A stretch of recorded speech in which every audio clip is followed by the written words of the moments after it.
唔係你唔好彩，係成件事係咁樣。我係會有唔開心嘅，即係你例如俾條例我咁樣，假設我有生活啦，我係日本人嚟嘅，我都唔會想你咁易又話過到嚟啊咁樣，可能大家過到嚟係會有貢獻嘅，咁但係好多冇貢獻嘅人過咗嚟日本啊嘛，問題就係2000萬年薪加50分啫㗎，即係如果我要諗得好悲觀嘅，話我間公司都10個8個人啦，哇！如果我唔得嘅話，老婆又唔得啊，隻貓又唔得啊，下面啲人又唔得啊，哇！咁點算啊？哇！好快就要續簽啦，公司生意又唔好啊，就會好唔開心咯。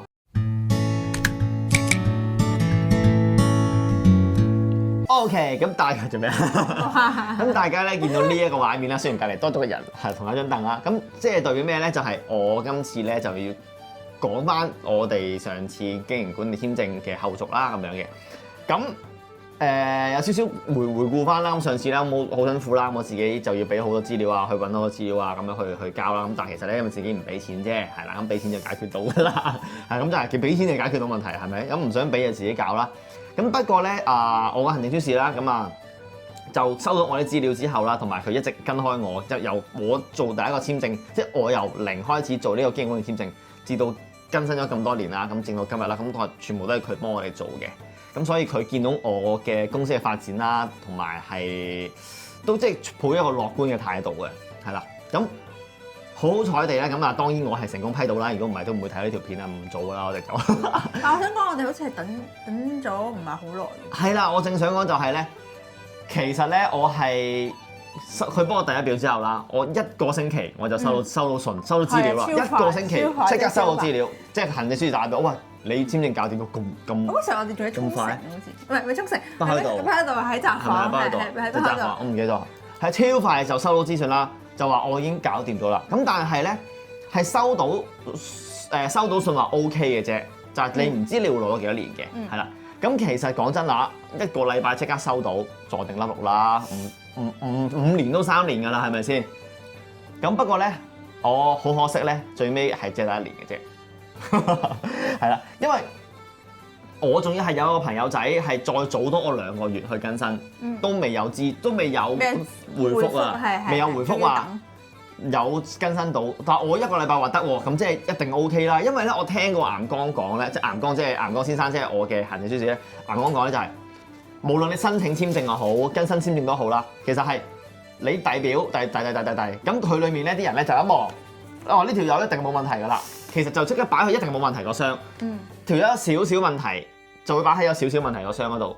咁樣去一個做一個篩選嘅。但係咩叫有問題？咩叫有少少問題？即係一睇佢份料係好靚嘅，咁就會擺去好靚嗰邊咯。有少少問題嘅意思係即係正常要攆一攆嘅，即係可能呢個人啲錢係點樣嚟嘅？呢個人間嘢咁樣做，即係要諗嘅就會擺喺另外一邊。即係得 A 同 B 嘅啫，咁佢裡面個內部即係咁講啦，聽講啦，實際上就唔知嘅。咁所以可能我嗰個睇到就哇呢個人發達啦，得啦 OK 啦咁樣。坐定粒六係佢啊！坐定粒六得啦，咁就擺喺側邊。我原本都係得1年嘅啫嘛，咁所以我覺得應該一定有3年嘅。咁但係結果就係得1年啦，係得1年。我哋都續咗4次1年啊，好似。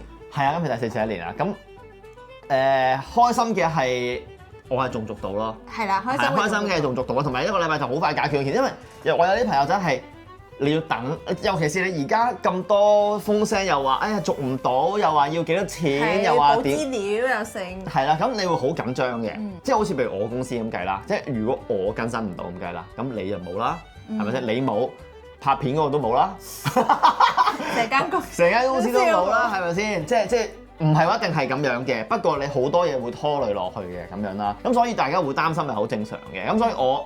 即係唔好話幾多年啦，其實我做到1年，其實對於我嚟講已經係好開心啊！即係起碼仲可以留喺呢度生活咯。如果可以留喺度生活，就有少少悲觀咯，聽我覺得。咁有人可能真係續都續唔到，被逼要走噶嘛？係嘅，唔係我可能我自己感覺上我冇諗過自己會續唔到喎。係啊，但係只係做咗幾多年咯。嗱，所以講啊，我咁嘅規模冇理由都續唔到嘛。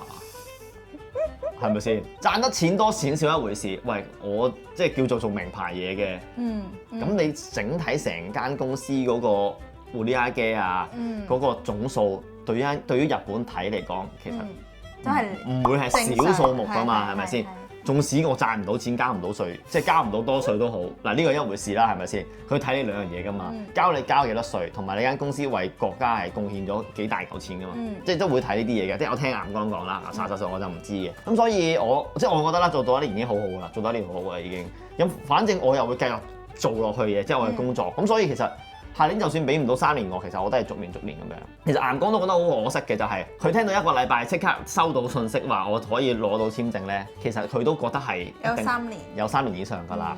個問題衍生就係點解會冇咧？我哋有分析過就係、因為佢啱啱就係我即係我徵婚完之後都有呢張紙啦，就話佢係2025年10月16號就更新咗遲啲嗰個管理簽證啊嗰啲就要去達成某啲條件啦。簡單嚟講，2028年嘅10月16號啦，你係要達成晒所有條件嘅。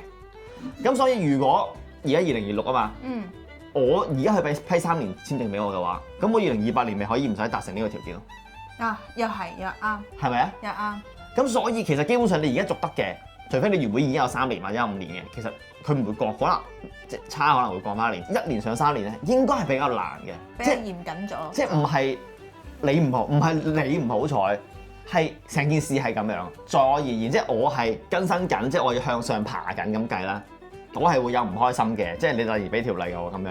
但係如果調翻轉諗，即係我已經係攞永住或者攞歸化嘅話，假設我有生活啦，我係日本人嚟嘅，我都唔會想你咁易就話過到嚟啊咁樣。可能大家過到嚟係會有貢獻嘅，咁但係好多冇貢獻嘅人過咗嚟日本啊嘛。問題就係，所以佢先會有咁多嘅規例去保障翻日本人啦。但係如果你係喺度生活嘅話，其實都係同樣係保障緊你嘅，即係有辣有唔辣咯。即係佢咁樣整嘅，對於我嚟講而家梗係難啦。諗翻轉頭就即係咁講啦。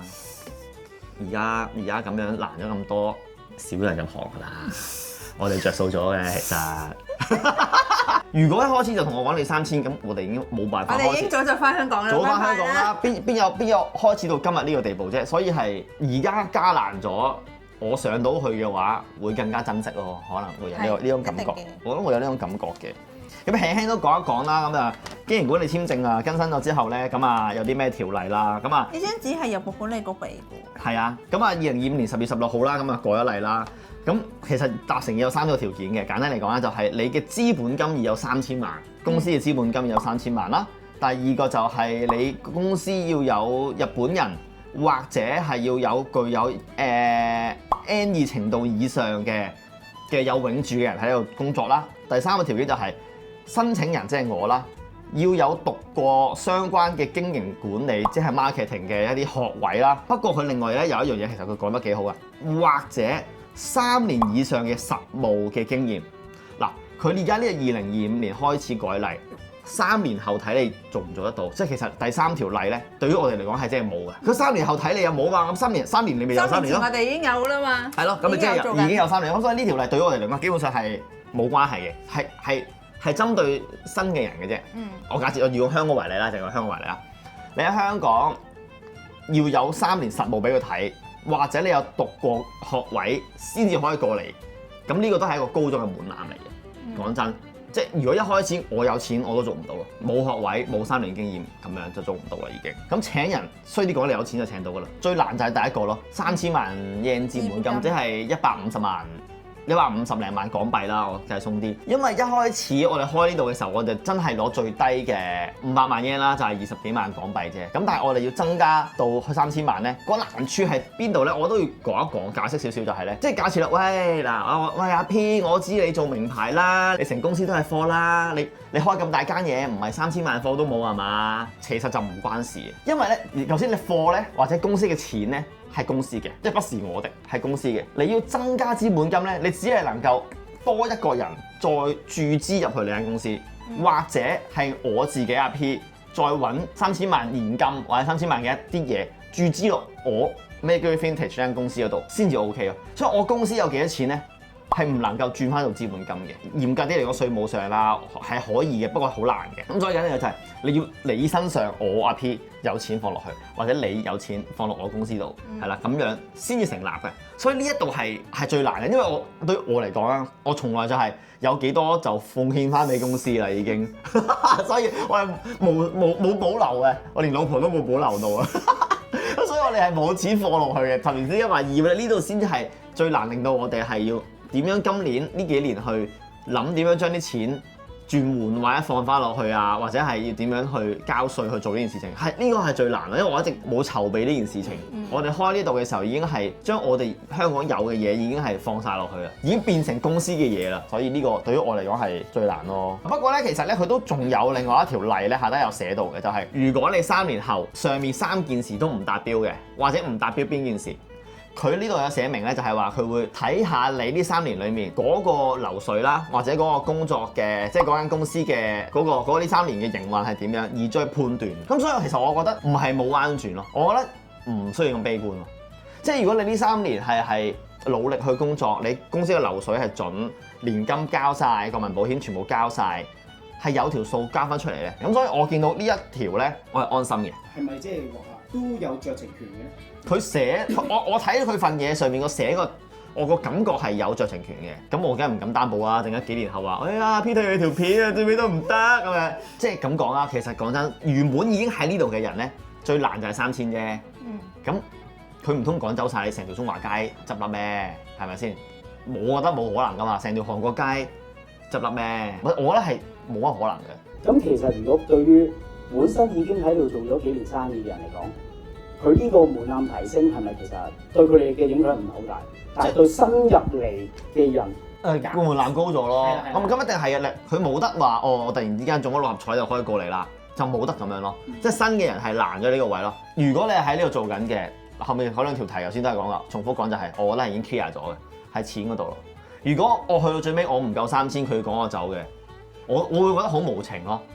但係佢未真係講你走，我又覺得你又唔可以話佢，因為其實佢下底都有寫話睇你呢3年嘅工作啊嘛，即係嘅公司運行啊嘛，所以我就係咯，我都係抱住係 OK 嘅。同埋我會覺得係我哋因為做呢一行先可以，即係嗰個流水可能比較靚，甚至我而家去做指甲嗰度，佢一個人就係收5000、6000一個，你一年點會揾到3000萬啊，大佬？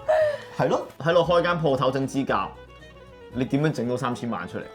我真係諗唔到乜，係有啲太整到，我唔係話我 sorry 啊，我唔係睇死話整指甲賺唔到錢，但係正常嚟講，你one man band 嘅指甲店，學你話齋一個整5000嘢，你幾時先整到3000萬啊？所以個壓力應該係好大嘅。咁同埋我覺得另外仲有一樣就係歸化同埋永住，佢又改咗而家。近排好似話講，我唔知佢幾時改嘅。因為我都未攞到3年啊，所以對我嚟講唔關我事。有啲朋友仔都成日問我，你諗住歸化定永住啊？咁樣其實講真，我真係冇諗過我要歸化定永住嘅，因為即係對於我嚟講，究竟我歸化咗同埋我攞咗永住個目的係咩先？即係對於我嚟講目的啊嚇，無論永住同歸化都好，容易啲借錢或者去呢邊買樓啦。我自己諗一諗。如果唔係嘅話，我每年都係工作緊，即係我係正當地工作嘅時候，正當去交稅嘅時候。其實我唔需要擔心佢唔批我咯，即係除非我自己做得好差嘅啫，我又會咁諗嘅，即係我對於我自己而言啊，我喺度做得好差，或者即係我喺度揾唔到錢啦，或者我喺度好唔開心啦，或者我壓力好大啦，工作好咩，咁我會去第二度咯，或者我翻去我原本個國家都可以，即係我唔會為咗一定要留喺日本而好苦惱好多嘢嘅。其實我而家苦惱嘅係因為我而家呢間公司喺度，所以我唔可以咁輕易走啫。但係我而家有呢間公司嘅時候，我又唔會佢人工應該就唔會咁輕易去隔扯我嘅，咁可能過2年嘅條片就日本無情隔扯我啦，係咯。咁所以歸化同永住嗰啲我又冇話好擔心，跟住好似話更新簽證又貴咗咁樣嘅，我覺得原本係太平啫。我而家更新都係6000嘅。啊，佢好似唔知加咗幾多萬嘅。而家係要好似再加多唔知幾多錢。你知唔知啊？3年7萬好似合。3年7萬嘅。如果你簽3年嘅簽證嘅話，就要俾7萬嘅。咁其實你計翻港幣都3000零蚊嘅，咁你做3年。唔係啊，佢批我3年簽證嘅話，唔好話7萬英啦，70萬英都可以考慮下嘅，係咪先？我覺得好貴咯，即係咁大咯。我有咁佢都批。你想喺度住，你都要俾㗎啦又。係咯，你想喺度住都要俾㗎啦，係咪先？唔係都收得好順㗎啦，我覺得。收得順啊？你覺得？我都收得順。我老細出得個工啊！嗱，識講嘢。老細英明，繼續。嗱，同埋咧，如果你好有錢嘅話咧，即刻轉高度人才咯嘅話，你可以免除好多事情。點解我會之前有諗過申請高度人才咧？而家我同你結咗婚啦，咁我而家呢個簽證咧係可以帶你過嚟啦。如果我哋生小朋友，下面都可以吸納到嘅。但我唔能夠帶我爸爸媽媽過嚟，咁嗰時因為我想帶我媽咪過嚟，咁嘅話咧，咁唔係你有高度人才就可以帶屋企人過嚟嘅，只係你有高度人才嘅時候就有其他嘅門路啦，或者其他方法可以帶到屋，即係可以向上兼容嘅咁樣啦。咁所以我成日有諗過嘅，但係因為以我嘅學歷啦，同埋其他嘅嘢啦，嗰時屈指一算啦，淨係除咗用錢解決就冇得解決。即係佢有個計分表㗎嘛，個計分表嗰度就係有個，總之我一定要年收3000萬咯。唔記得有一項好似係話你有嘅話就即刻加20分定唔知加幾多？錢嗰度咯，即係咩啊？你讀大學，大學畢業對日本好多貢獻，有 N1，又有學位，又喺度做咗幾多年嘢，留咗喺度幾耐，全部都係加幾多分幾分嘅啫。2000萬年薪加50分啫㗎，即係我咁講啊，我唔係好記得啦，阿豪哥幫我睇一睇，類似有個表啊。咁樣，所以我係一定要係年薪3000萬，一個月要出糧250萬俾我。觀眾可能諗，咁都唔係話唔得啊，係咪先？即係可能都得啊，係咪先？但係個問題係，你間公司要做得到，即係簡單嗱，我淨係得我出糧啫，我要250萬啊嘛一個月。咁你每間公司嗰個利潤每個月要多過250萬或以上，即係以上可能要話賺緊400-500萬yen一個月啦嚇。咁你先可以俾250萬我咯。如果唔係嘅話，公司蝕錢或者啱啱問邊咁樣去俾錢我咧，佢就會覺得你係特登做俾你嘅，咁佢都唔會唔批嘅。我聽眼光講晒，有啲人就係咁樣做，然之後去申請，之後唔批咯，然之後就係咁嘈話，哇！我俾咗咁多稅，你都唔批我乜嗱，大家要搞清楚先，唔係你俾咗就要批你嘅，佢係要審核嘅呢個，所以我都唔敢播，我都同而家一年我都係同媽媽講，我冇錢算啦。做唔到啊，衰仔！媽媽做不了啊，係啊，媽媽做不了，咁真係做唔到嘛，3000萬喎年薪，師兄點搞啊？好大壓力㗎，我哋一年喺度冇咁大壓力啦。Kimi 好似最近都自己去 update 咗個簽證。係啦，因為前續咧就因為佢更新完簽證啦，咁我係因為係以家族，然後我唔想俾岩江賺錢，即係咧我係以佢配偶即係家族簽證留喺日本啦咁樣，咁咧。其實家族簽咧，相比起經營管理簽咧，其實係簡單啲嘅，因為佢係主簽，只要佢續到簽證咧，其實我交齊資料咧，其實我就可以自己去遞文件去入個管理局嗰度咧，做簽證就可以㗎啦，而且係相對上個文件其實係少好多，純粹就可能係要我哋嘅結婚證明啦，要我哋嘅結婚證明嗰個翻譯本啦，要我哋嘅住民票啦，即係有，因為佢係主嘛，佢係主，我係下面嗰個，所以總之嗰份表入邊有查我哋兩個名，即係代表我哋一定係夫婦啦。然後有佢公司嘅叫做藤本啦，有佢嘅有交稅嘅證明啦，總之一啲公司資料其實就可以啦。即係簡單啲就係我原本已經申請過嘅嘢，我俾多份你就得啦。係啦，但不過就少啲嘅，冇先咁多嘅。係啦，簡單好多嘅，純粹我自己補充嘅嘢亦唔多，其實可能就係我嘅護照啦，你嘅護照啦，咁就完。所以其實係簡單嘅，所以就可以慳翻唔少。係啦，所以我覺得嗰時候，所以更新好似更新咗6000yen。就完咗事啦。係嗰啲錢係一定要俾噶嘛，即係政府收嘅錢嚟嘅。係啊係啊，好似我都係等咗2個禮拜左右嘅。咁係咯，其實最緊要咧就想帶翻個信息同大家講就係，即係我哋見到可能網上或者係喺趣又好 IG 又好，就見到大家都係比較似咗氣餒或者唔開心嘅狀況嗱喺日本啦。咁或者係日本好多政策會令到自己會唔開心啦。咁即係我係而家唔係過來人啦，我同你大家都係坐同一條船嘅情況下，即係都想同大家講，其實就唔使咁悲觀嘅，即係睇你點睇嘅啫。原本都要喺度工作，要喺度生活嘅時候，其實一年簽又唔係真係咁可怕嘅，我覺得 OK 嘅。其實就可能你會覺得時間好快咯，啲咩1年又要更新一樣。咁當然其實攞到3年同5年就梗係超爽啦。咁但係唔係唔得，又唔係話即係咁慘啊！唔使俾咁大壓力自己啊！我覺得唔係得你自己一個係得1年有壓力啊，或者係諗得唔開心嘅。其實好多人都係咁樣。即係如果我要諗得好悲觀嘅，話我間公司都10個8個人啦，哇！如果我唔得嘅話，老婆又唔得啊，隻貓又唔得啊，下面啲人又唔得啊，哇！咁點算啊？哇！好快就要續簽啦，公司生意又唔好啊，點啊？喂！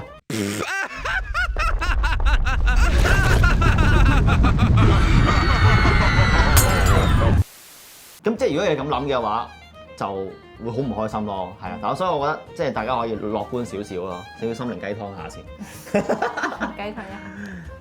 你仲有冇想補充啊？冇啦。好啦，咁啊，希望我哋呢條片都可以即係幫助到大家，同埋有大家都知道我落咗1年啦，咁下次好快又再拍噶啦。咁嗰條片就嚟到呢一度啦，咁啊有啲咩題材或者對我哋有啲意見，或者有啲咩想講嘅都可以喺下底留言，或者係email 翻啊俾阿豪哥啦，咁啊下低會有個 email 嘅，記得讚閱記得讚好、訂閱、留言，做好晒3個步驟，我哋下一條片再見，拜拜。再講拜。